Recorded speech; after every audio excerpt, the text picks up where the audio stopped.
plan today. Plan to get all these out is what I plan on doing.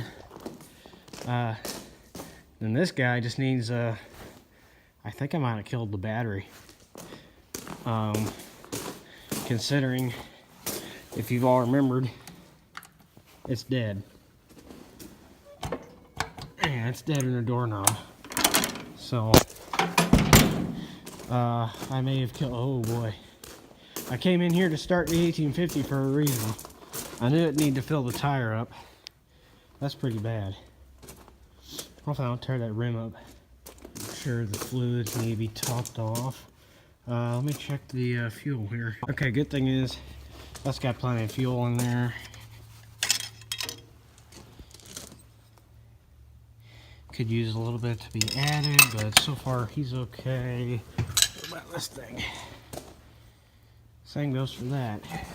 I could top it off too, but and it wouldn't hurt it. But oh well. I think this is the first time I've been out of the house all weekend. Now, before any of you start saying I'm a lazy little, you know what? Hey, I was sick, okay? I have been sick thanks to this cold weather for a good while now, and it sucks. Why is that all the way up? There we go. Everything is loose. I don't know if this battery's going to start this or not. This solenoid preheater's weak. See here, it doesn't click. So it does work though, however. So this will be first time in a week I've started this.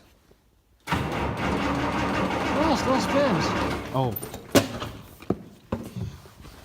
I really need to get fuel kill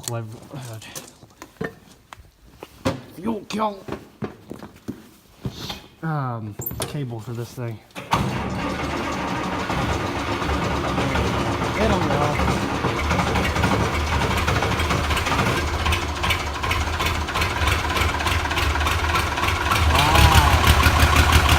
By far the hardest start. That's the hardest it's ever started in my life. I've ever seen it. That was pretty rough. I know when first got cold tire. That's brand new tire.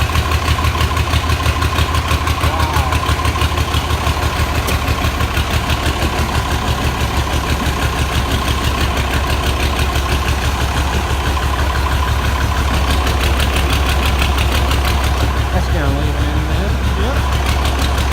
That's what I figured.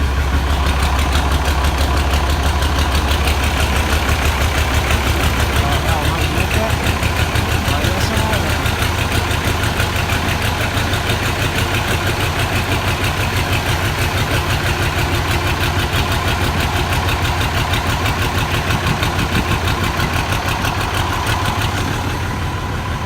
Not too bad.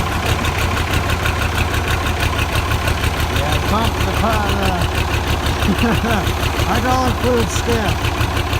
That's all I got for turning speed.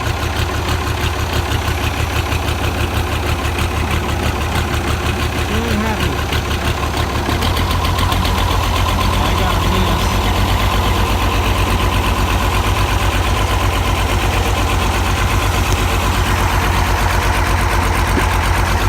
Winter days. Lovely times.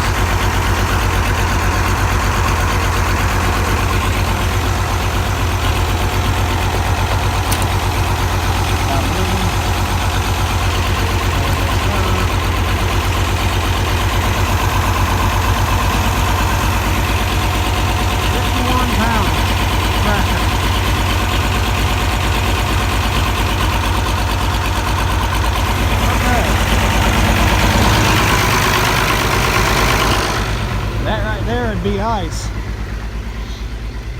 That might. Oh man, there's ice everywhere. It'd be funny for you guys because you get to see me follow my rear end, but wouldn't be funny for me because it hurt. I got the fun task of figuring out if this one will start or not.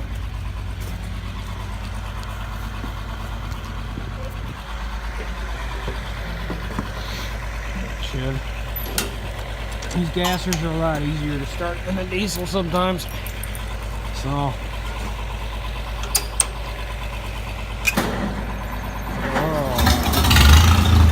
battery did not like it.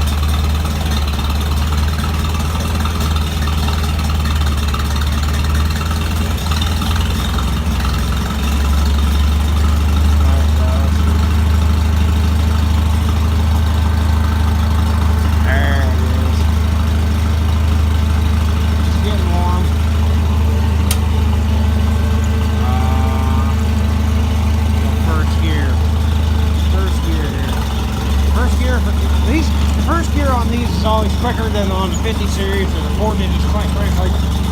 Probably that's because the all engineers figured out that first gear is a little too fast for some people's standards.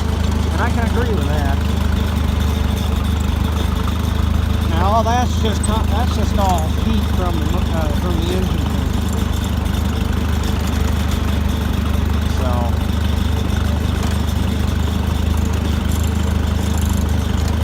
I'm not really going to rev it up any because it doesn't want. It's not going to want. Exploding pieces of ice. That's fun to watch.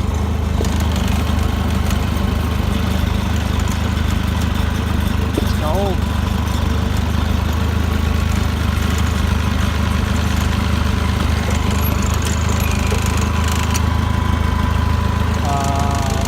Let's see if I can just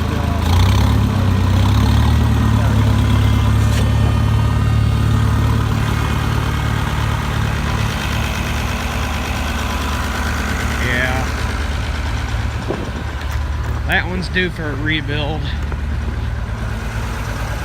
Bad. So, I think I got the pleasure of rebuilding it. Oh, trying to get my fat arm up in there. Yes, I can. Just barely.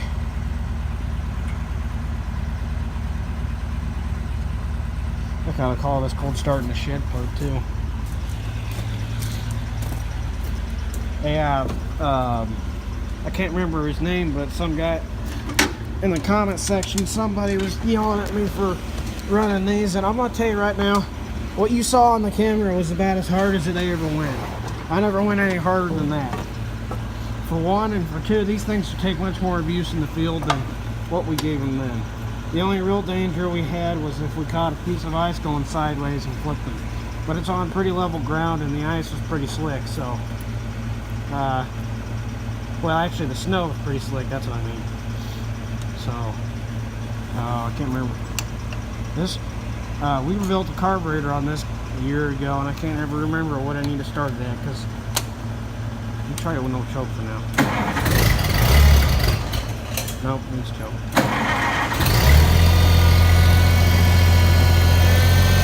Yep. I gotta retune the carb too.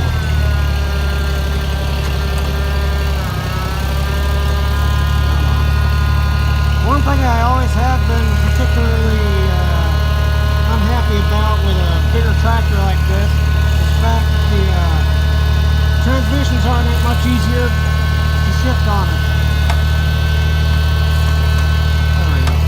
Alright, I'm just going to put this to bed. I do agree with that person, however, you should never run them like that, but like I said, it doesn't hurt. It was on the snow, ice. The only real danger was of flipping them, and considering I was on a pretty level surface with a lot of ice, kind of really didn't make much of a difference. And these things bounce through the field a lot harsher than we would have there. Considering it was on ice too, they just slide right across it. And it's not like somebody else wouldn't have just slid if they were driving it normally anyhow. So yeah, but I don't recommend doing it though. It's warm.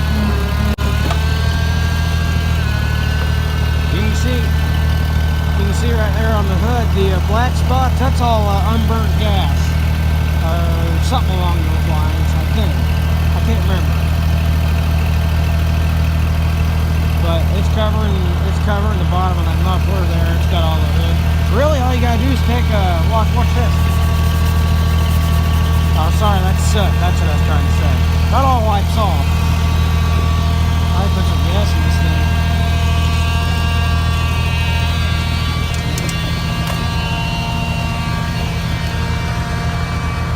So I'm gonna let these run for a way Wow. Oh my god. Oh, well, that's not good. Ugh.